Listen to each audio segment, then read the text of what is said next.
Entonces, si tú tienes adolescentes o preadolescentes en tu casa, pues te va a interesar mucho de lo que vamos a hablar aquí porque es lo que necesitamos saber en cuanto a ello. Ya dijimos que era un adolescente, que era una preadolescente, en qué edad están embarcadas las dos etapas de la adolescencia y la preadolescencia. Entonces vamos a comenzar con un kit de emergencia y vamos a mirar qué hay en un botiquín de emergencia si creáramos uno para padres de familia, docentes o familiares que tienen hijos preadolescentes o adolescentes. Lo primero que debemos tener allí en ese kit de emergencia es una mochila de emergencia, o sea, ¿dónde vamos a meter todas estas cosas? Puede ser una caja de emergencias, una mochila. Yo aquí la creé como una mochila de emergencia, y si se dan cuenta es una mochila de emergencia con toda la actitud de un adolescente. Cuando tú estás un domingo en casa y quieres ir a visitar a la familia y le dices que se aliste porque vamos a salir, tal cual la actitud. Pero también puede ser la actitud de un adolescente que se siente ignorado, comparado, cansado, aislado, como que no pertenece, como que no sabe dónde pertenecer. Puede ser también ese adolescente. ¿Qué hay en esa mochila? Vamos a ampliar un poco más la imagen y vamos a ver qué hay en esa mochila de emergencia. Entonces, lo primero que debe haber allí son la familia que acompaña a ese adolescente. ¿Por qué? Porque un adolescente, aunque adolece de su vivencia, que eso significa la palabra adolescente, no debe estar solo. Es una de las peores características que puede tener o acciones que puede llegar a tener un adolescente, la soledad. De por sí se aíslan bastante, entonces sí es bueno que tengamos en nuestra mochila de emergencia familia que acompaña. Profe, mi familia es solamente mi papá, válido. Solamente mi mamá, válido. No tengo papás, válido. Quien sea la persona responsable de ese adolescente. Que el adolescente evidencie y se sienta que está acompañado, ¿vale? Los amigos, ¿por qué los amigos? ¿Por qué le dan tanta importancia y tanta relevancia a los jóvenes, los preadolescentes y los adolescentes a los amigos? Porque son aquellos pares, las personas con las que se identifica. Si no recordemos nosotros los adultos cuando nosotros éramos jóvenes, lo importante que era para nosotros nuestros amigos, nuestro grupo de amigos. Unos eran más compincheros, otros éramos menos compincheros, etc. Yo nunca he sido compinchera, pero sí he tenido muy buenas amistades, inclusive tengo como unas 2 o 3 hoy a mi edad que conservo de mi adolescencia.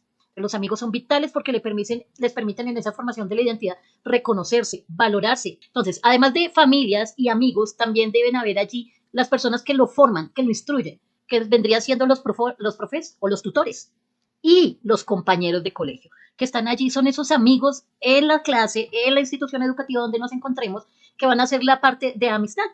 Los adolescentes tienen amigos que pueden ser de su institución o su colegio, que pueden ser de la familia, como primos y demás, amigos de los primos y demás, o también los externos, sus pares. Todos ellos hacen parte de una red, ¿listo? ¿Quién más está allí en esta mochila? ¿Quién más metemos en esa mochila para adolescentes? Pues también metemos a las escuelas donde se educan, las redes sociales donde ellos deben o donde ellos socializan, que deben estar acompañadas y orientadas por un adulto, porque así como lo hablábamos ayer, adolescente todavía significa que no tienes mayoría de edad y por lo tanto, pues todavía esas redes sociales, papá y mamá que me estás escuchando, o adolescentes que me están escuchando, todavía hace parte de la responsabilidad de ese adulto. No puede tomar decisiones por él solo, hablando legalmente, aunque sí las toma. Pero para eso están allí los adultos responsables. También en esa maleta hay una cultura responsable de la formación de esos jóvenes, de esos estudiantes, de esos preadolescentes. ¿Y qué hacen esos jóvenes? ¿Qué hace esa cultura?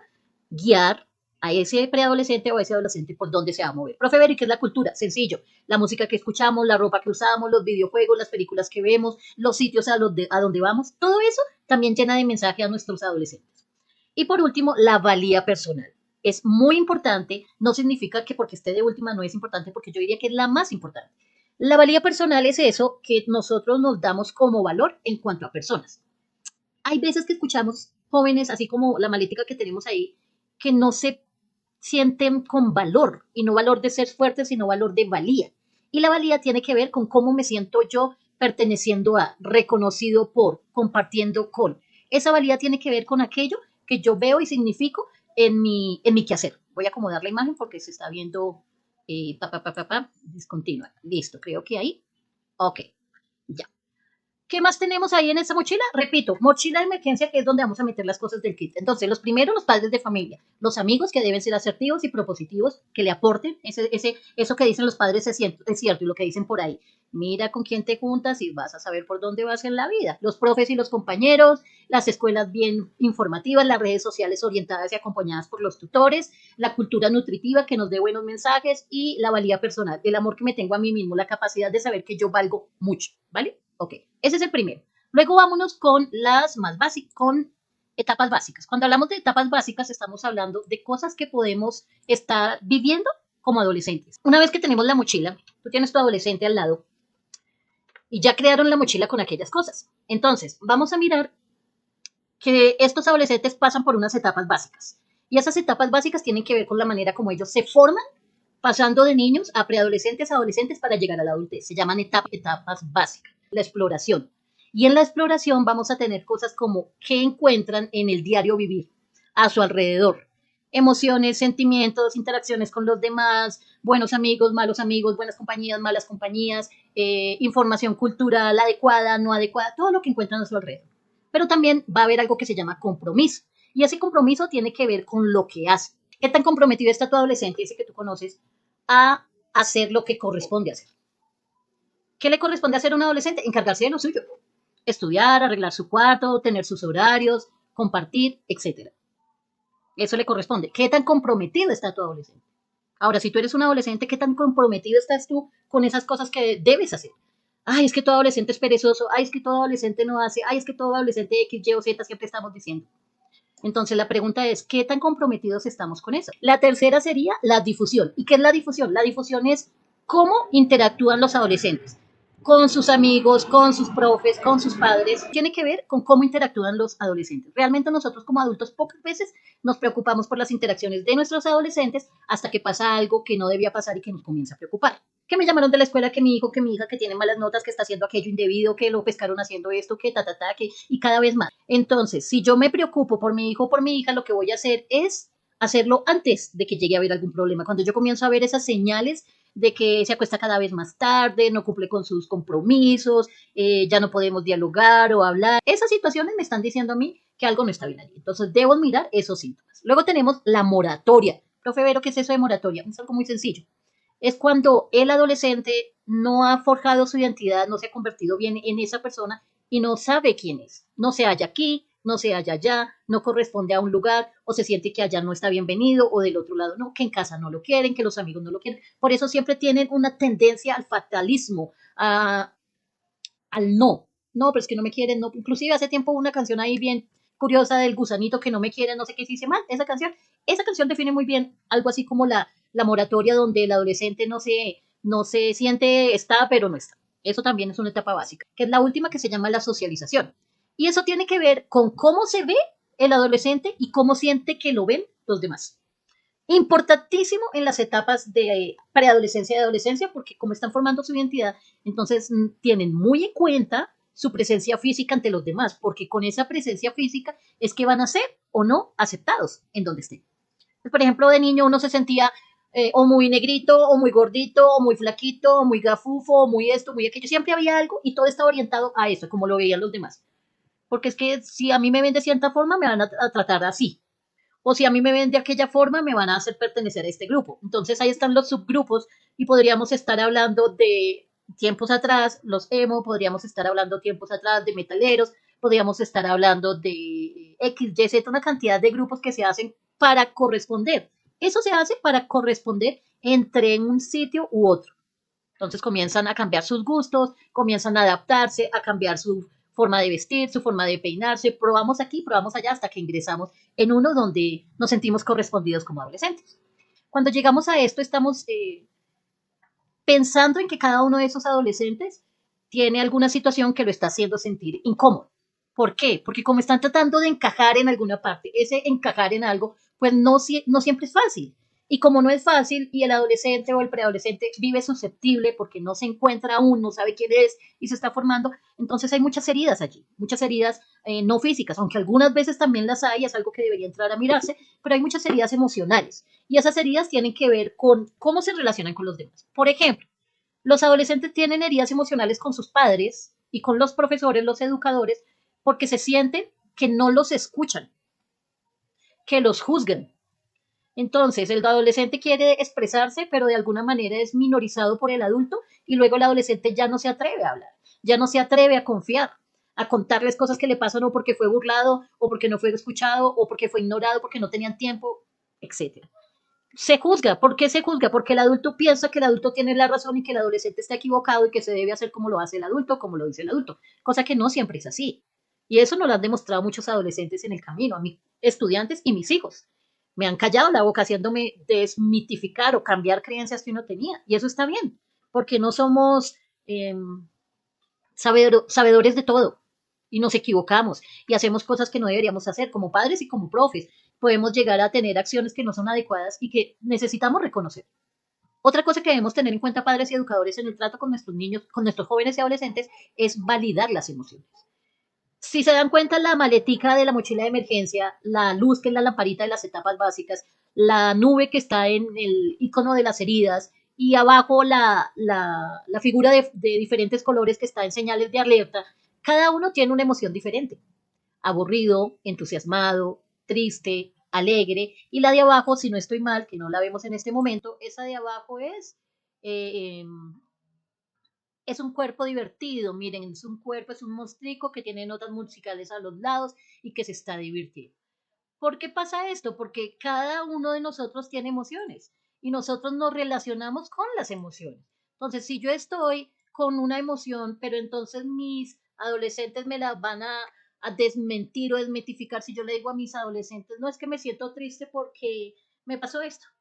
Y si ellos me dicen, ay, profe Vero, pero es que tú siempre con lo mismo, a ver si lo supera o ya póngase a hacer esto. Yo siento que no tienen en cuenta eso que yo estoy sintiendo. Y ahí estamos desvalorizando las emociones que ellos tienen. No las estamos teniendo en cuenta, les estamos dando a entender que no tiene importancia, que lo único que tiene importancia es lo que yo siento y cómo yo me siento. Por eso, en ese momento de validación de emociones es importante para ellos. Otra cosa que tenemos aquí como herida de los padres y profes hacia los adolescentes es la falta de autonomía. ¿Qué es eso? La falta de autonomía. Tiene que ver con aquello que yo no le permito hacer a mi hijo o a mi hija. ¿Qué hace que una persona sea autónoma? Que una persona tenga autonomía. ¿Qué acción, por ejemplo? ¿Qué se te ocurre? Cuando hablamos de autonomía, estamos hablando de aquello que tienen los seres humanos o las personas para actuar por ellos mismos ante una situación. Por ejemplo, yo soy autónomo como un preadolescente o un adolescente si hago lo que debo hacer o lo que me corresponde hacer sin que nadie me lo esté recordando. Por ejemplo, si yo como adolescente lo que hago es que sé que debo tender mi cama, sé que debo acostarme a una hora, sé que debo hacer aquello o lo otro y lo hago sin necesidad de que me lo estén recordando, soy una persona autónoma. Si por el contrario siempre me lo tienen que estar diciendo, pues simple y sencillamente la autonomía no está de mi parte.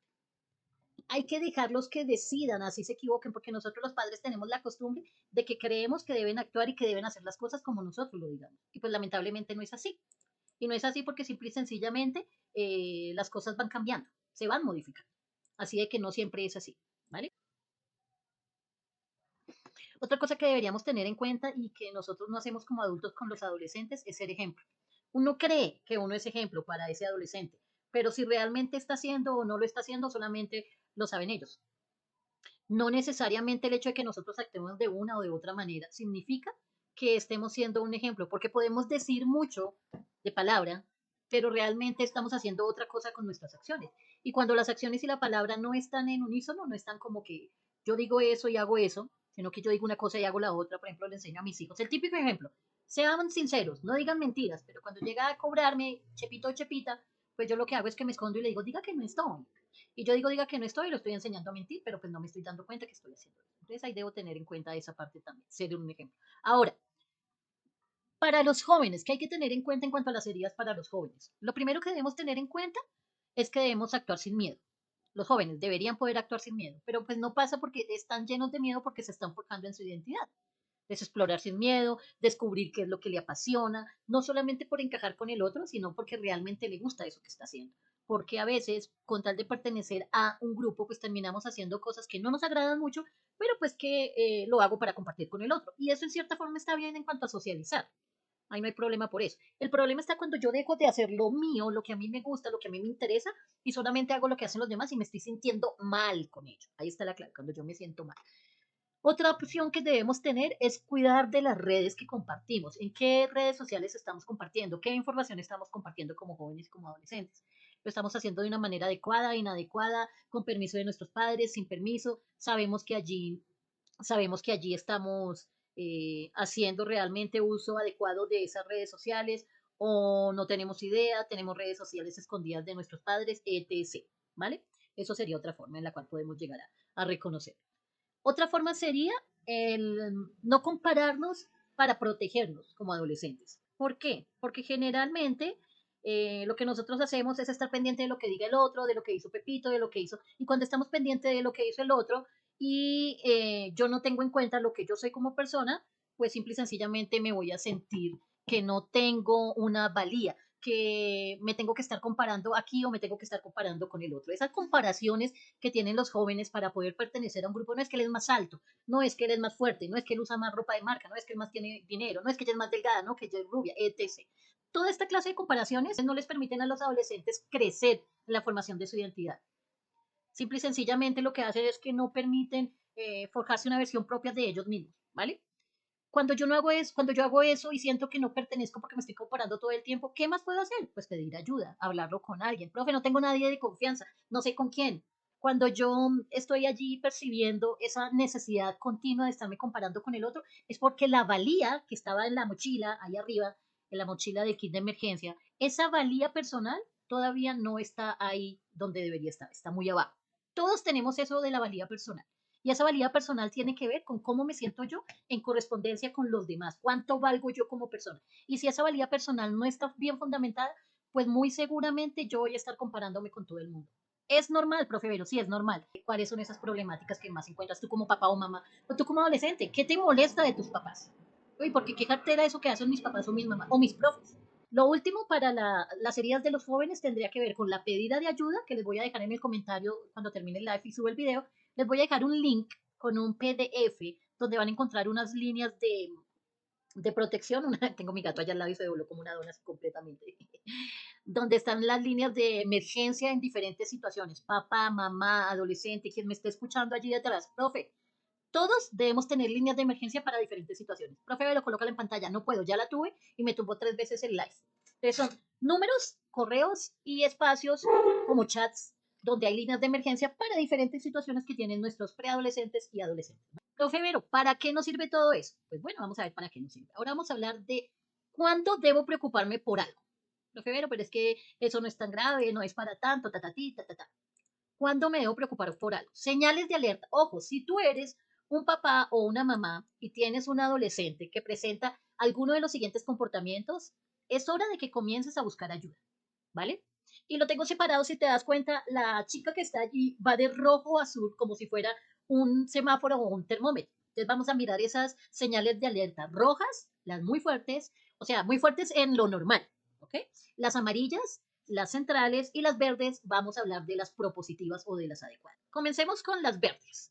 Pues realmente señales de alerta verdes no hay porque no son alertas, porque es positivo. ¿Qué hay positivo en los comportamientos de un adolescente o una preadolescente? Es positivo que duerma mucho, porque los adolescentes duermen mucho, es normal. Que coman mucho, es normal, está en crecimiento, está en formación, sobre todo los caballeros. No ponga atención, es normal, es un adolescente, es un preadolescente. Si nosotros a veces como adultos no lo hacemos, pues es normal que un adolescente sea rebelde en los parámetros normales, ¿vale? Es normal. Es normal que un adolescente o un preadolescente no haga caso, que no quiera hacer oficio, que no quiera estudiar. ¿Es normal, profe? Pero sí, es normal. Porque es que una cosa es que a mí me guste y otra cosa es que a mí me obliguen. Hay muchos adolescentes que les encanta estudiar y que lo hacen con autonomía, lo que hablábamos antes, porque a ellos les gusta y sin necesidad que nadie lo diga. Hay otros a quienes no les gusta, pero tienen muy bien fomentado la disciplina y lo hacen por cumplimiento. Y hay otros que definitivamente no les gusta y allí nada que hacer. Pero sin embargo lo hacen porque se ven obligados, ¿ok? Vamos a pasar a las alertas amarillas. Aquí ya tengo que comenzar a poner atención, ¿listo? La primera de ellas dice, pon atención, dificultad para decidir. Está bien que un adolescente no ponga atención porque son multitake, multitareas, entonces están en un lado o en otro y es más interesante estar conectados con unos audífonos escuchando música que escucharte a ti como papá o mamá. ¿Por qué? Porque se están formando y están sintiendo que hay cosas que los hace sentir bien y hay cosas que no. La música los hace sentir bien, los juegos los hacen sentir bien, los amigos los hacen sentir bien. La cantaleta de la mamá no le hace sentir bien. Así tengas razón. Así sea la autoridad y la norma, pero no lo hace sentir bien. Por eso pone atención en esto que le hace sentir bien y no en aquello que debe hacer. ¿Cuándo es una alerta amarilla que no pongan atención? Cuando tienen dificultades para decidir. Generalmente los adolescentes, eh, antes de decidir algo, lo piensan mucho. ¿Qué comemos? ¿Qué juego? ¿Qué esto, qué lo otro? Y es normal hasta cierto punto. Estoy moviendo el computador porque se me movió un poco, listo. Pero cuando definitivamente no suelen decidirse por nada y saltan entre muchas cosas, ahí es un síntoma, una señal de alerta, una mirada a que algo puede estar pasando allí porque están muy indecisos. Y la indecisión tiene mucho que ver con la inseguridad. Y la inseguridad está formada por la autonomía, de la que hablábamos al comienzo. Y la autonomía viene de la valía personal. Si yo siento que valgo mucho, pues yo voy a tener autonomía y amor propio. Y eso va a hacer que yo confíe y no sea inseguro o insegura, aunque vamos a ser inseguros e inseguras toda la vida porque algo nos va a producir ello. Pero cuando es muy repetitivo o cíclico, estas alertas pasan como cuando hablamos del bullying y el matoneo escolar, que la manera de saber cuando algo es así es cuando es muy repetitivo, lo mismo. Cuando se convierte en algo cotidiano, cuando siempre que le preguntas algo no sabe qué hacer, le cuesta decidir, es muy indeciso, síntoma de alerta amarilla. El siguiente, la inseguridad, lo que le estabas diciendo. Ok, inseguros, nunca confían en sí, no saben para dónde, da temor aquí, da temor allá, y es normal. Pero cuando es mucho y muy repetitivo, pilas hay. Otra es el autoestima baja. Ayer quienes estuvieron conmigo ayer no, antier, el martes estuvimos en educación socioemocional con Pasti y hablábamos precisamente de eso, de la autoestima, de cómo debe estar. Que hay personas que se aman mucho y creen mucho y tienen una autoestima muy alta y entonces miran al otro por debajo. Y hay otros que al contrario no se valoran mucho, son subordinados, permiten que los demás decidan por ellos, permiten que los demás hagan por ellos y terminan con una autoestima muy baja. Y lo ideal, decíamos el martes, es que estemos acá, en la mitad. Ni muy alta para no ser prepotente, ni muy baja para ser subordinada. Entonces, la autoestima baja es una señal. Profe, pero ¿cómo sé cuándo hay autoestima baja?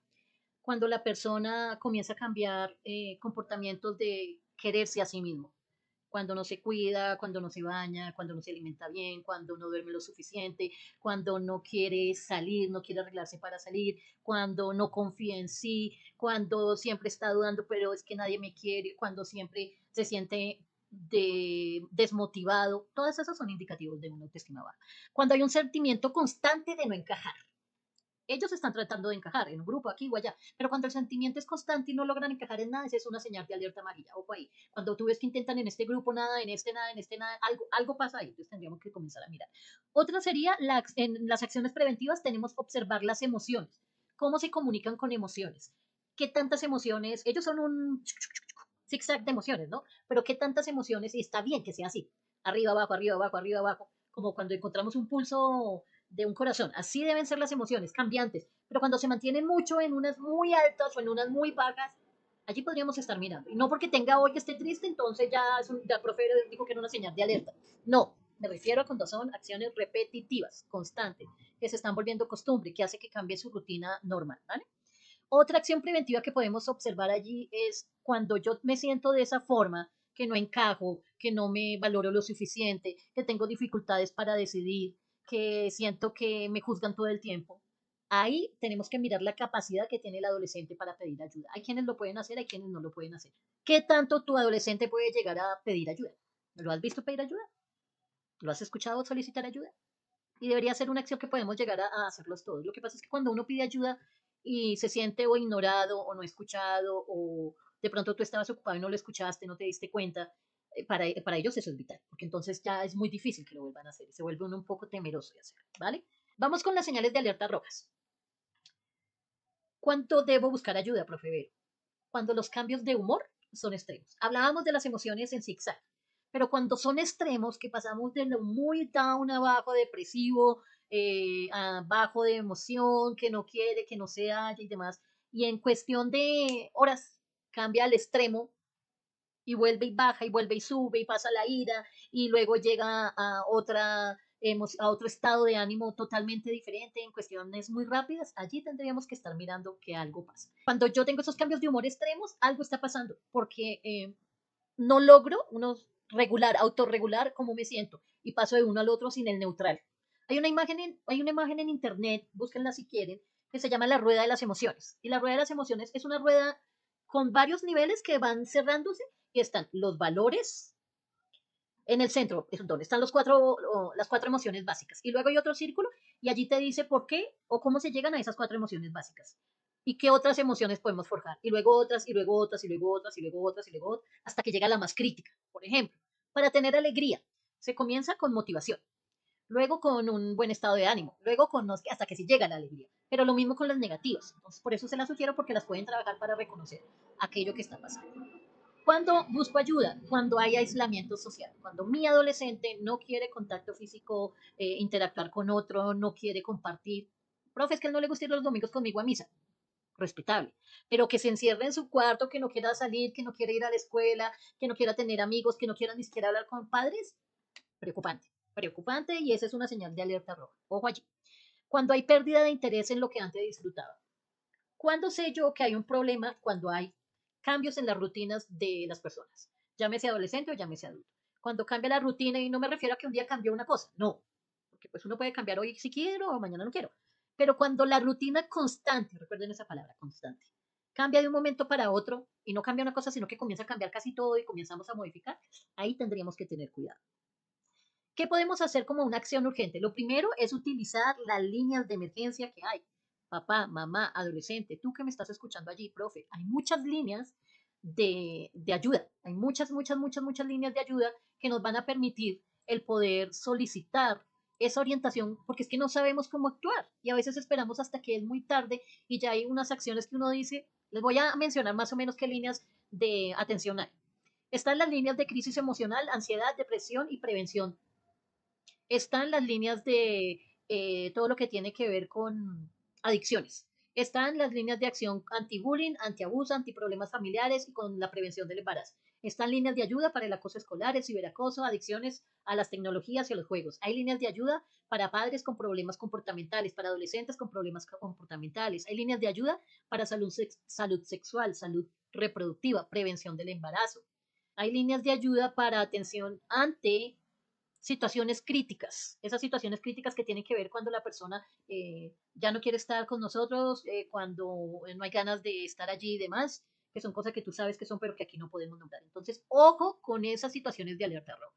Consejos y mantenimiento. Si tenemos un semáforo, pues también tenemos que tener una opción de cómo vamos a mantener aquello que nos está limitando. Entonces, en rojo, lo primero que podemos hacer es buscar las líneas de ayuda profesionales.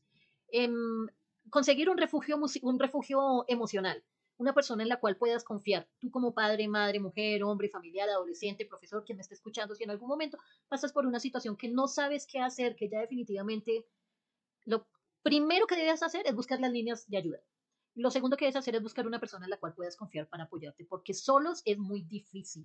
Y si no la tienes en las líneas de ayuda, te la brinda. Otra cosa que podemos hacer es hacer cosas que nos hagan sentir bien. Por ejemplo, la música, el cine, compartir con otros, así no tenga ganas. Yo hablaba ayer, no, el martes, sobre engañar al cerebro. Sonreír, obligarme a bañarme y a salir, obligarme a compartir con otros, abrazar a las personas. No hay mayor desfogue de serotonina y de dopamina que lo que hace un abrazo. Yo trabajé en un colegio y en uno en especial, que cada vez que voy, esos chicos y chicas me llenan de abrazo y yo salgo de allá súper recargada de serotonina. Y cuando uno se permite esa opción de tener cosas que lo hagan sentir bien, es un camino para poder salir, sea de nuestro adolescente o sea de quien sea. Buscar un objeto de calma. No sé si han visto niños que tienen constantemente algo que lo están moviendo. Y los jóvenes son los audífonos. Escribir, dibujar mientras uno está explicando la clase. Un objeto que te ayude a generar calma. Hay niños que tienen cobijitas, peluches de la calma. Busca un objeto que sea para ti personal y que esté dando con ese objeto. Para mí son las ranas. A mí me encantan las ranas y los sapos. En llaveros, en peluches, en dibujos. Mi computador está lleno de stickers de ranas, de sapos, en la vida real. O sea, a mí ellos me generan algo bonito. Y me los encuentro por todos lados. Siempre voy con quien vaya y me dice, ay, mira, profe, ver una rana. O mis hijos, mamá, mira una rana. O las personas que están a mi alrededor. Me las encuentro por todos lados y es algo lindo porque es algo que me motiva y para mí eso se ha convertido también en un objeto de calma. Un rincón seguro es otra cosa que podemos hacer. Ese rincón seguro no necesariamente es un rincón de un sitio, pero sí es un espacio donde yo me sienta seguro. Profe, es que yo en mi colegio no me siento seguro. Algo está pasando allí. Papá, mamá, pongamos atención. Ese rincón seguro es ese espacio donde yo no tengo nada al lado que me haga sentir mal, que me produzca una zona de peligro, que me esté incitando a hacer algo que yo no quiero hacer. ¿Listo? Vámonos con los amarillos. Regulación activa. Profe, ¿ve lo que es eso de regulación activa? La regulación activa es cuando yo me propongo hacer cosas que comiencen a regular, a llevar de un lado a otro esas emociones, esos estados de ánimo, esas situaciones que yo siento. Lo puedo hacer mediante varias cosas. El deporte, la música, algo que me ponga en movimiento. El movimiento es vida. Y no estoy hablando solamente de deporte como ejercicio, caminar, irnos de donde no nos sentimos bien, no compartir con personas que no deseamos compartir, no decir sí a algo que no queremos decir sí. Esa regulación activa tiene que ver con aquello que nos haga sentir bien, ¿ok? Detectar lo que nos activa. ¿Qué cosa te pone así? O sea, no solamente hacer eso, sino detectar. Ah, bueno, a mí me pone bien escuchar música. Por ejemplo, yo estoy estresada, deprimida, angustiada, todos los hadas, y a mí la música me regula. puede estar contenta, o sea, no necesariamente es porque esté deprimida, pero en cualquiera de las emociones a mí la música, y es una música en especial, cada uno tenemos nuestros gustos y nuestros genios. A mí, en mi caso, tiene que ver con la música techno y con la música rave y con todo este boom de música que tiene que ver con la electrónica. Esa es. Pero hay personas que lo hacen con reggaetón, hay personas que con rancheras, con norteña, con X, Y, Z. Válido, la música que a ti te haga generar esa sensación de mejorar o de modificar. Hacer pausas. Cuando yo voy corriendo a 1000 por hora, no me queda el espacio para sentirme bien. Hay que bajar. Estaba hablando muy rápido, muy duro. Cuando yo aprendo a bajar, a respirar y a calmarme, puedo llegar a sentirme mejor. A veces estamos muy calmados y necesitamos subir. Allí es el deporte, pero hay veces estamos muy arriba y necesitamos enfocar, bajar. Y en verde, todos los consejos que puedas hacer sobre bienestar compartido, lo que te haga sentir bien, cuidar tu espacio personal, inspirar con calma, crear sin presión. Algo que es importantísimo para los jóvenes y los adolescentes es la presión social. La presión social, profe, ¿qué es eso? Es cuando yo me permito que sea muy importante lo que el otro diga, lo que el otro piense y tengo que actuar bajo eso porque si no, no me siento bien o porque si no, voy a sentir que no pertenezco ahí, o que no soy relevante para X, Y o Z. La presión social es aquella presión, pensemos en algo que está aplastando otra cosa, es esa presión que sentimos a cumplir con una expectativa de alguien o con algo, con cualquier cosa, ¿vale? Y cuando hacemos eso, pues cuando no estamos creyendo suficiente en nosotros, porque no hay autoestima, porque no hay valía personal, porque estamos inseguros y demás. Entonces, si ven que es un carrusel para nuestros preadolescentes y adolescentes pasar por ese espacio, por eso es tan importante escucharlo, por eso es tan importante creer en ellos, por eso es tan importante acompañarlos. Vamos entonces con eso que podemos hacer, las acciones, y las vamos a ver ya con ejemplos. ¿Listo? Un ejemplo de la situación es cuando Ana llega emocionada por un videojuego que quiere, pero sus padres solo se enfocan en mirar las notas bajas que tiene y que no logran entenderse. Pasa, cuando pasa, cuando papá y mamá están pendientes de la escuela, de las notas, pero Ana está pendiente de aquello que la hace sentir bien. ¿Cómo podríamos llegar a tener un encuentro entre esas dos partes sin que ninguno de los dos se sienta mal? Porque ambos tienen la razón. Ana debería cumplir con sus notas, Ana debería cumplir con las cosas que tiene que hacer, pero también los padres tendrían que tener en cuenta aquello que Ana la hace sentir bien, porque no podríamos ir solamente hacia uno de los lados. ¿Qué podemos hacer? ¿Cuándo pasa esto? Esto pasa cuando no me entienden. El adolescente lo piensa así, es que no me entiende. Y cuando el adolescente lo toma así, se crean los desacuerdos. Pero no solamente el adolescente lo toma así, el adulto también lo toma así. Entonces llega y dice, ay, es que Juanito no me entiende, que yo estoy pensando es en el bienestar de él, que yo no quiero que le pase nada malo. Bla, bla, bla. Pero entonces Anne llega y dice, no, lo que pasa es que mi mamá no me entiende porque ese videojuego es especial para mí, es un juego en línea multijugador de que yo llevo mucho tiempo y he logrado muchas cosas y allí he conocido personas y demás y entonces me siento bien, que es otra opción de peligro allí. Entonces, ¿qué hacer en esos desacuerdos? Practicar la escucha activa y la empatía. No hay nada que hacer. Si yo quiero llegar a acuerdos, tengo que escuchar. Yo no puedo llegar a un acuerdo con alguien con quien yo no pueda escucharme, porque primero no voy a saber qué siente ni cómo se siente o que no me escuche. Cuando yo logro escucharme, y es importantísimo que cuando yo quiero hablar con mi hijo o mi hija, tengo una persona al lado que me sirva de referee, árbitro, que diga, bueno, habla tú no hablas, y bueno, habla tú escuchas, habla tú escuchas. Porque cuando lo hacemos solos, no nos escuchamos. Cuando estamos tan atentos de lo que a mí me duele y de que no me entiendan, no escuchamos al otro, porque estoy metida en mi percepción como padre de familia en que mi hijo no me escucha y mi hijo está metido en su cabeza así absorto hasta donde no más. Desacuerdos. ¿Cómo hacerlo? Sencillo, hay que hablar. No nos damos el tiempo para hablar porque mi papá y mamá tienen que trabajar y cuando quisieron que sus padres lo escucharan que era más pequeño o más pequeña, los papás no lo escucharon. Y ahora que está más grande y que los papás quieren escucharlo, él ya no quiere ser escuchado. Así que eso viene desde la infancia temprana. Que yo acostumbre a mis hijos y a mis hijas a que dialoguemos, a que nos escuchemos, a que es importante. No siempre, no todo el tiempo porque vamos a estar ocupados, pero sí la mayoría del tiempo. Siguiente, con nuestros amigos. Vamos a ver el caso de los amigos. Los amigos de Carlos crean un chat de grupo para un plan de fin de semana, pero a él no lo incluye, lo que lo hace sentir excluido. Duro, duro porque la exclusión en un grupo de trabajo, en un grupo familiar, en un grupo escolar, donde tú quieras, la exclusión es una de las personas, de las peores formas que podemos hacer sentir a una persona. Yo excluyo al otro cuando no lo escucho, cuando no lo hago parte, cuando le muestro que no me interesa, cuando lo ignoro totalmente. Esa exclusión es fuerte. ¿Qué siente? Pues se siente excluido. ¿Y por qué se siente excluido? Porque hay una presión de grupo. En este caso fue el grupo de WhatsApp que entre todos decidieron, no se sabe porque no tenemos aquí las evidencias, pero muy seguramente, ay, ¿quién falta? Ta, ta, ta, y ay, no, yo le aviso a tal y yo le aviso a tal, y en algún momento dijeron, y Carlos, falta Carlos, alguien dijo. Muy seguramente quien dijo falta Carlos tenía o tiene empatía con él.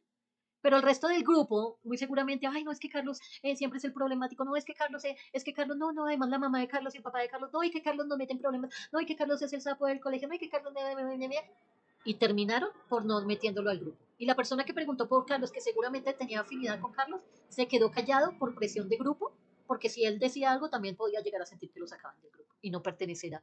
Y es súper importante. Y nosotros los adultos no le damos esa veracidad en lo que ellos están sintiendo. ¿Qué pasa allí entonces? Se siente incluido, hay presión de grupo, se siente fuera de un círculo al que no pertenece y recuerde que los jóvenes forman su identidad perteneciendo a X grupo. Así que, ¿qué hacemos? Pues aplicar el autorrespeto, establecer límites sanos. Cuando yo tengo un grupo de personas con el cual no me siento bien y me ignoran y no quieren que yo haga parte de eso, tengo dos opciones, lo hablo o me retiro. Generalmente lo que hacemos es retirarnos, porque si no me dieron la opción, pues uno dice, donde no me invitaron, yo para qué voy para allá. Otras personas dicen, no, sí, pero ¿por qué? ¿Qué pasó? Venga, ¿y por qué no me? O le dice a la persona que dijo, ay, ¿por qué no me incluyeron? No, yo dije, pero los demás dijeron, se ve alguna discusión, se ve algún alegato. Chévere que se pueda arreglar dialogando. La mayoría de las veces convierte en un problema porque no nos han enseñado al autorrespeto. ¿Qué es el autorrespeto? Saber que si yo estoy haciendo una desacción, y no solamente es el que preguntó por Carlos, también fueron los que dijeron que no porque, pero también los testigos que escucharon callados y no hicieron nada. Todo el grupo ahí lleva. Y lleva porque actuaron mal, porque no hay un autorrespeto en saber que a mí no me gustaría que me hicieran eso, pues yo no se lo hago a otro. Pero entre jóvenes a veces no hay nada más preocupante a veces que uno dice cómo se dan de duro entre los jóvenes, entre los mismos niños se tratan súper mal. De allí que vienen las diferentes problemáticas de acoso, matoneo y bullying escolar, que no hay autorrespeto. En cuanto a establecer límites sanos, pues tiene que ver con que el que dijo en el chat y Carlos, porque no metemos a Carlos que falta Carlos, en el momento que todo el mundo comenzó a decirle, para esa persona fue más importante aceptarse dentro del grupo que respetar lo que sentían por Carlos. Porque donde él hubiera puesto un límite sano, pues muy seguramente lo iban a sacar del grupo, pero entonces las personas ya sabrían hasta dónde pueden llegar. Y es muy difícil porque uno está entre la espada y la pared, o me quedo sin el grupo o me quedo sin amigos. ¿Qué hacen ahí? ¿Y qué es lo más importante para los chicos en esta edad? Pues sus amigos.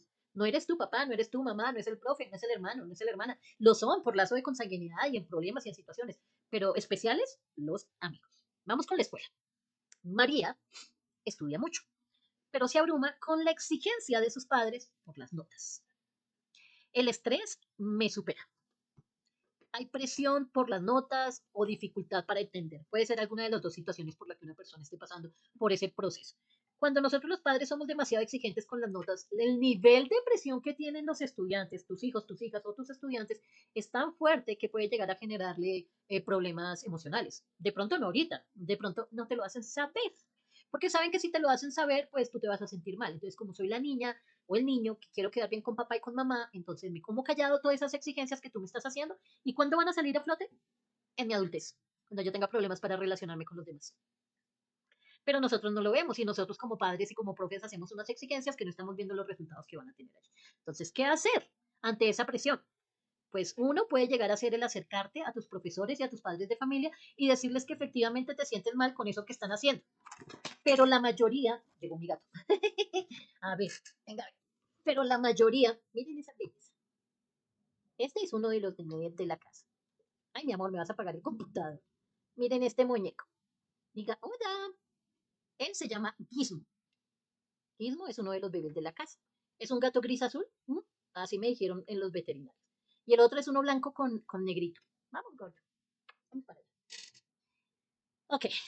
Cuando en la escuela hay mucha exigencia porque los docentes exigen mucho, los padres exigen mucho por las notas, pues yo voy a tener esas situaciones donde la exigencia va a hacer que yo me sienta como una persona que no vale si no adquiere este límite, si no llega hasta el 5. Yo he tenido casos como profe donde vienen los papás a alegarme, perdonen la palabra, pero es alegar. Vienen a alegarme a decirme por qué mi hija sacó 4 o 5 y no 5. Pues porque yo tengo unos criterios como persona profesional que soy, con una rúbrica que va acompañada del ejercicio que están haciendo mis estudiantes y no los cumplió todos. Y se tienen y discuten y ¿qué le están enseñando a sus hijos? que independiente de lo que tú hagas, siempre tienes que obtener lo mejor, así los otros no tengan la razón, porque tú vales más que los demás. Entonces estás fomentando esa autoestima alta dañina de la que hablábamos anteriormente. Ojo con eso. Pedir ayuda es un acto de valentía.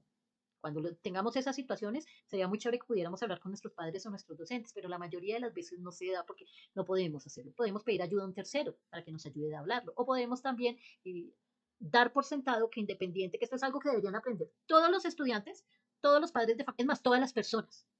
Las notas no definen la clase de persona que somos o que vamos a ser. Las notas no lo definen. Ahorita que mis chicos comenzaron de varios colegios, presentaron el ICFES, yo creé un documento para darle algunos tipsitos, 10, sobre qué tenían que tener en cuenta y demás. Y una de ellas me escribió diciéndome que la exigencia de los padres era bastante fuerte porque es que es bien curioso, miren esto. Esta chica quiere estudiar X cosa en X universidad, pero eso que ella quiere estudiar solamente lo hay en una universidad pública. Eh, no, al revés, no lo hay. Ah, sí, sí, solo lo hay en una universidad pública. Es decir, que si ella no pasa ese examen de esa universidad pública, después tendrían que sus padres esforzarse mucho para pagar para poderle dar esa carrera. Entonces, la presión que la niña tiene ante eso, porque si no pasa el examen de esa universidad, que ya sabemos todos qué universidad es, porque es muy de para arriba, va a tener que sentirse mal porque sus padres van a tener que trabajar más para ayudarla a pagarse la carrera que tiene en otra universidad, que quiere en otra universidad que es de pago y es muy costosa. O sea, eso es mucha presión. Esa presión nosotros no la vemos y no sabemos, y los papás pensamos que somos los únicos que nos presionamos, porque somos los que tenemos que trabajar para pagar y nosotros no vemos esa presión. Entonces, cuando hablamos de relación con estudiantes, con jóvenes y demás, tendríamos que tener en cuenta que las notas no te definen. La sociedad nos define por una nota, sí, yo lo sé, por eso los exámenes para pasar, por eso los concursos, para ir aquí, para ir allá. Pero ¿y entonces? Si nos quedamos solamente con ese valor de lo que es una nota cuantitativa, vamos a dejar de lado todo aquello poderoso y ricos y sabrosos y bellos y excelentes personas que somos, que a veces no lo tenemos en cuenta, ¿vale? Vamos con la siguiente, nos quedan tres. Ay, en cuanto a las redes sociales, Mateo, a ver cómo quedó aquí, sí, ahí se ve bien. Mateo, aquí está. Mateo ve muchas fotos de cuerpos perfectos en Instagram, pues musculosos y demás. Ahora siente que su vida no vale tanto, porque se anda comparando con los demás. Porque cada vez que está junto con otras personas, ay, pero es que está muy flaco, ay, pero es que está muy chiquito, ay, pero es que usted no tiene músculo. Y ni se diga de las niñas. Cuando nos muestran esos cuerpos esculturales, con esas melenas rubias, delgadas, todas con el mismo contouring y el mismo maquillaje, y cumplir con esos parámetros y no, y saber que tú eres una latinoamericana, colombiana, rolita, chiquita, gordita, pelinegra, morena, inclusive hay cremas para aclarar la piel. La cantidad de contenido de consumo en cuanto a X o Y elementos para lograr cuerpos esculturales y demás. Volvamos al caso de Mateo, porque si no me voy por otro tema que me gusta mucho hablar. Entonces, cuando me comparan con los demás, ¿cómo me siento cuando me comparan con los demás? Pues con un sentimiento de insuficiencia, en que no voy a servir para X o para aquello, o que no soy bueno para algo, o que no me veo bien. Ese sentimiento de insuficiencia se trabaja desde muy pequeño. Una persona tiene esos sentimientos de insuficiencia porque cuando era pequeño alguien le dijo que era feo, alguien le dijo que era gordo, alguien le dijo que esto, alguien le dijo que lo otro, alguien se enfocó en su físico porque es que somos tan, no voy a decir la palabra que estoy pensando, pero ustedes saben cuál es, que nos dedicamos a opinar de cuerpo del otro y no sabemos el daño que le estamos haciendo. Las personas saben cómo se ven. Las personas saben si son gordas, altas, flacas, bajas, negras, de X, Y, Z. Y nadie tendría por qué no opinar. Hay un dicho por ahí muy cierto. No opines del cuerpo de nadie a no ser de que eso se pueda cambiar en 5 minutos. Por ejemplo, ay, profe Vero, se te corrió el labial. Aunque me lo puedo arreglar. Profe Vero, se te corrió la pestañina. Profe Vero, estás despelucada. Y con alguien que yo tenga confianza. Ahora, si yo me pongo a hacer comentarios sobre, ay, pero es que, hola, ¿cómo estás? Hace rato no te, ay, pero ¿cómo estás de gorda? Ay, pero ¿cómo estás de arrugada? Ay, pero ¿cómo estás de flaco? ¿De qué importa? No hablemos del cuerpo del otro. No generemos esas situaciones donde se crea el sentimiento de insuficiencia. Y no tiene que ver solamente con cómo yo me veo, también con cómo yo me siento, también con lo que yo logro. Ay, y para eso las familias son lindos. Cuando yo le digo al otro, ay, pero es que mis hijos están en tal universidad, en tal país extranjero, y han hecho esto, y han hecho lo otro, ay, tus hijos, ¿qué están haciendo? Ah, no está estudiando. Ay, pobrecito. ¿Qué importa? Preocúpese por los suyos, preocúpese porque sus hijos sean educados, que saluden a las personas. Educación no es tener muchos estudios. Los estudios son necesarios para quien quiere estudiar. Yo conozco personas sin estudio que es rica, que es millonaria. Conozco personas con estudios que no es millonaria. pero conozco personas con poco estudio, muy educada, muy formal, muy empático, y conozco personas que son muy de alta alcurnia y todos los mejores estratos que tú quieras, que no saludan, que le hablan al otro de para abajo mirándolo así. Eso es educación. No generemos sentimientos de insuficiencia en las otras personas. Papá, mamá, quien esté escuchando, que tenga niños pequeños, hermanos pequeños, cuando hagan eso, dígale a sus papás, no le digas eso. Ay, pero es que usted es tan bruto, ni siquiera puede hacer una suma. Ay, pero es que usted está no sé qué. No, estamos llenando de pensamientos intrusivos negativos la grabadora mental de nuestros hijos que se van a convertir en sentimientos de insuficiencia cuando son adolescentes y que se van a convertir en problemas de relaciones cuando sean adultos. Cuando yo creo esos sentimientos de insuficiencia, ¿qué puedo hacer para modificarlo? Ahí hay una brújula. Ahí dice, usa tu brújula interior. ¿Cuál es tu brújula interior? Generalmente, cuando las personas que nos dicen esas cosas son personas allegadas, muy importantes para nosotras, existe algo que se llama temor. Y es el temor de decirle a las personas que no son válidas. Porque si le decimos que eso que nos está diciendo nos está haciendo mal, nos está haciendo sentir mal, uno, o tenemos temor de perder el afecto de esa persona, dos, o no podemos decírselo por miedo porque no se permite hablar, tres, si se lo decimos podemos llegar a una agresión, cuatro, no estamos motivados afectivamente, es decir, no queremos tanto a esa persona para decirse. Y es triste. Pero tu brújula interna es esa sensación que tenemos. Yo diría, si no pregunta, profe, Vero, ¿dónde está la brújula de cada uno? En tus vísceras, en la parte baja del ombligo hacia abajo y de la pubis hacia arriba, ahí está, en donde quedan los intestinos. Esa parte donde tú subes un ascensor, una montaña rusa, además, y sientes eso, ahí está nuestra brújula. Porque cuando tú sientes que te acercas a alguien o hay algo allí que te está haciendo sentir mal, ahí no es. Hagámosle caso a nuestros instintos. ¿Listo? ¿Y qué tenemos que tener en cuenta? Pues que tu vida real es más importante que la virtual. Esos comentarios que hacen en redes sociales, cuando uno crea contenido, como el caso de la profe Vero, que yo había dejado de hacer lives y volví a hacerlos, y hago bastante contenido digital, algo de lo que a mí me gusta mucho de hacerlo es el poder ayudar con información y con cosas que yo pueda proveer a los demás que sea de valor para ellos. Hablaba yo ayer de que muchas veces el contenido como el bailecito pendejo tiene más likes y tiene más boom y tiene más, pues porque es una sociedad de consumo y porque esta clase de contenido no vende mucho, por decirlo de alguna manera, pero se necesita. Independiente de cuál sea relevante o no, lo que yo quiero darles a entender es que tenemos que hacerlo de una manera empática, comentar empáticamente. Si tú no estás de acuerdo, es válido que no estés de acuerdo, pero no tienes por qué utilizar palabras humillantes, soeces, disminuir al otro con lo que tú piensas, o como hacen hoy en día los políticos, que siempre cerca de elecciones cada uno mira qué más vende, qué tragedia vende, o dónde van a ayudar a qué pueblo, o a dónde va. No, tú no eres político, y si lo fueras no deberías hacer eso. Pero sí tenemos que tener en cuenta que la manera como yo me comunico en redes sociales con mis jóvenes, con el otro, pues que lo va a hacer sentir mal, el quejarme de su cuerpo, el hacerle burlas y demás, eso no está bien, ¿listo? Una de las últimas es contigo mismo, y para el ejemplo aquí tenemos a Sara. Sara no sabía quién era, lo que hablábamos al comienzo, los adolescentes aún no saben quién son. Le daba miedo decidir ante cualquier situación inesperada. ¿Por qué? Porque se podría equivocar. Y cuando se equivoca, se siente ignorada. Es difícil ser joven, ser niño y sentirse ignorado. Si lo es de adulto, que tú tienes otras probabilidades, otras herramientas, ahora imagínate de preadolescente y adolescente. Duro, duro, duro, duro. ¿Qué se siente allí? Pues se siente dificultad de la creencia de lo que yo soy como niño, como niña, como joven o demás, a dónde pertenezco, dificultad para tomar decisiones, porque si no sé quién soy o para dónde voy, pues cómo voy a decidir. ¿Y qué pasa con esas personas? Pues que su voluntad no se ha forjado. Y cuando no se forja la voluntad, son muy fáciles de llevar aquí, son muy fáciles de llevar allá. Y entonces estamos hablando de esos preadolescentes y adolescentes que llega un grupito que no está haciendo cosas muy buenas y muy fácilmente accede a lo mismo. En cambio, si tú forjas lo diferente en esos preadolescentes y adolescentes, van a ser personas que tienen voluntad, no de hierro, porque todos caemos hasta ciertas cosas, pero sí van a tener mayor poder de decisión, menos inseguridades, van a poder explorar otras opciones sin miedo, saber que no le van a hacer daño a él o a otros que aman. Cuando tengo clases con chiquitines, me gusta hacer mucho un ejercicio que no es mío. No recuerdo el nombre ahorita del autor que lo hace, pero se llama ¡ay! Se me va el nombre. No es concurso, la estrategia del marshmallow creo que se llama, no estoy segura, no me acuerdo bien de la primera parte. Y es que los estudiantes llevan marshmallows, una bolsita de marshmallows. Tiene que hacerse con niños pequeños porque ya el adulto es más autorregulado. Y tú le dices a los niños que te entreguen la bolsa de los marshmallows. Ya ahí comienza un drama porque, pero si son míos, pero si mi mamá me los mandó, tranquilo, yo se los voy a devolver. A mí no me gusta el dulce, a no ser de que sea ácido y picante. Entonces me entregan las bolsitas y yo lo que hago es que se los proporciono día uno. Inicio con uno. Pues a todos le pongo su marshmallito ahí en una servilleta tal. Ay, ¿quién quiere marshmallow? Yo. Imagínese usted 30, 35 chicos que quieren un marshmallow y tú tienes en tu puesto de maestra todas las bolsas de marshmallow, una locura.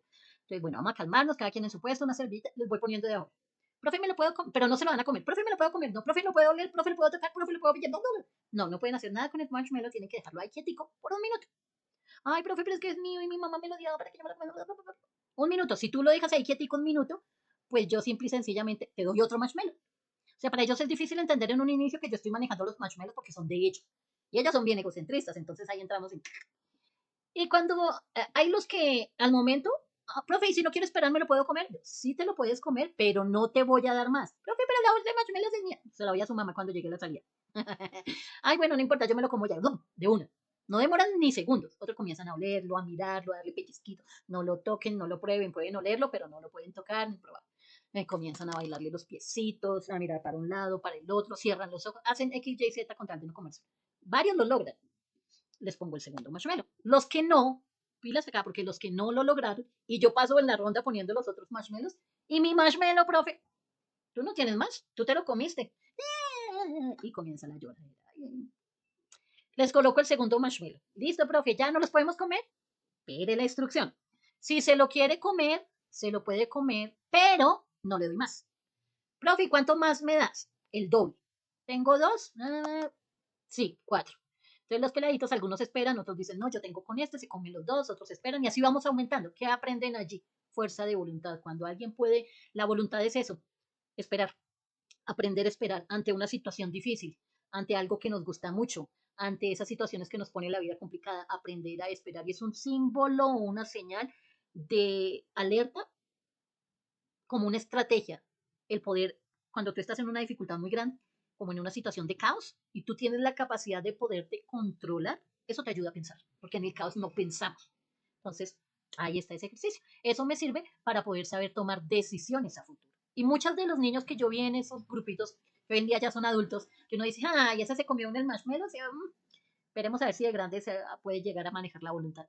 Y ahí se ven evidenciado. Entonces, papá, mamás, la voluntad es súper importante, que les ayuda a tomar decisiones con sus problemas de inseguridad, que todos los tenemos, a explorar los miedos, a descubrir los gustos y pasiones para conocerse mejor, pero sabiendo esperar y tomar decisiones, porque si no, todas las tentaciones que tengamos ahí, pues eso es rapidito que caemos. Y tú sabes que hay muchas tentaciones por ahí que no deberían estar. ¿Ok? Profe Vero, y si a pesar de toda esa cháchara que acabas de hablar, que en un momento de crisis uno ni lo tiene en cuenta. Ay, yo no me acuerdo que la profe me dijo que respirara, que no, ay, yo no se me olvidó que fue lo que dijo la profe. Estoy en una dificultad con mi hijo adolescente, con mi estudiante adolescente. Yo como adolescente estoy en una dificultad, no sé qué hacer. Y a pesar de todo eso que acabé de hablar, ¿qué hago si no sé qué hacer, profe? Pues si a pesar de todo eso tú no sabes qué hacer, tienes que pedir ayuda. Una señal de que necesitas pedir ayuda es que no puedes acceder a las herramientas que tienes para modificar una situación. Un ejemplo de ello es de Laura. Laura ya usa sus herramientas, pero en un momento o a veces se le meten allí en su cabeza pensamientos oscuros, se deja llevar y no sabe cómo reaccionar y llega en crisis. En esos momentos se encierra, se sale de ella misma, no sabe qué hacer. ¿Qué hay que hacer allí? Cuando yo no puedo solucionar mis cosas, tener una persona de apoyo, una persona de confianza, que cuando yo esté allí me escuche, me oriente, me guíe, solamente me acompañe, solamente esté allí, me dé un abrazo. Esa persona de confianza con la cual yo pueda hablar, con la cual me deje cuidar, porque tenemos que dejarnos cuidar. Es muy difícil dejarnos cuidar para personas que nos han constantemente dicho que nosotros podemos solos. Pero hay veces que, o que no tenemos con qué contar, pero hay veces que tenemos que hacer el esfuerzo. Porque para apoyarnos, para pedir ayuda y para permitir que alguien nos apoye, también tenemos que ser fuertes. Y esa fuerza tiene que ver con aquello que nosotros estamos logrando o no estamos logrando. Si ya tú, a pesar de todo eso que hablamos acá, no sabes qué hacer con tu hijo adolescente o tu hija adolescente, o tú como adolescente no sabes qué hacer, pide ayuda. Pide ayuda en las líneas de emergencia. Recuerda, voy a subir este video, editado obviamente, y cuando lo suba, debajo en el primer comentario voy a dejar un link con un PDF. ¿Qué hay en ese PDF, profe? Líneas de emergencia, de todas las que les nombré ahorita. Líneas de emergencias para crisis emocionales, ansiedad, depresión, prevención de personas que ya no quieran estar acá, de adicciones, de bullying, de abuso, de problemas familiares, de prevención del embarazo, acoso escolar, ciberacoso, adicciones a la tecnología, al juego. Profe, es que mi hijo es adicto a las tecnologías. Si es adicto, tú sabes que una persona es adicta a algo cuando ha cambiado su rutina por hacer eso y ya no hace su rutina. De lo contrario no es adicto, de lo contrario tiene un problema de comportamiento. También tendrían que manejarlo, ¿vale? Porque a veces llamamos muy fácil la adicción a algo. Cuando también hay líneas de atención a la salud sexual, reproductiva, a esas opciones que nos permiten hablar con otro cuando no sabemos o no tenemos con quién hablar. Se las voy a dejar en los comentarios para que la descarguen y cualquier cosita que necesite, pues ahí está. Recuerden que la profe Vero, aquí con estos personajes que tenemos, esto es un botiquín de primeros auxilios educativos, en el cual tenemos varios personajes con varias categorías, pero si tú en tu escuela, en tu casa, tú como adolescente, con el permiso de tus padres o demás, necesitan un taller sobre cualquier situación, aquí estamos para apoyarlos, para poder encontrarnos y para que encuentren un apoyo, un taller educativo para tu escuela, donde hablen sobre una situación. Tú como padre de familia encuentras que en tu colegio falta esto o aquello, también puedes solicitar los servicios de la profesora. Les voy a recordar que trabajamos en el tiempito que me queda. Uno es los lunes. Estamos trabajando educación familiar con Gasi, que es la gasa que sana. Recuerde que cada uno es un personaje de un botiquín. El martes trabajamos educación socioemocional con Pasti, que son las cápsulas calmantes. El miércoles trabajamos educación tecnológica con TIC-TIC, que son unos guantes, y Aiki, que es un chip de inteligencia artificial. Hoy jueves trabajamos educación sexual con Escudín el tapabocas, y allí hablamos sobre todos los temas que tengan que ver con identidad, con emociones, con conformación de situaciones y demás. Y los viernes, que es el día de mañana, para quienes estén aquí, sean docentes, o conozcan un docente o quieran mucho a su profe, mañana estaremos aquí en el vivo. Vamos a hablar sobre situaciones curiosas que tienen los profes en el aula y cómo solucionarlas. Espero que les haya gustado. Gracias por estar, gracias por compartir, gracias por apoyar esos corazoncitos, el estar allí, por sus comentarios también. Muchas gracias y nos vemos mañana, misma hora, 6:30 de la tarde. Un abrazo y que tengan una feliz noche. Bye bye. Escríbeme en comentarios si quieres que te deje el kit de emergencia que tengo acá y con gusto te lo comparto. Un abrazo.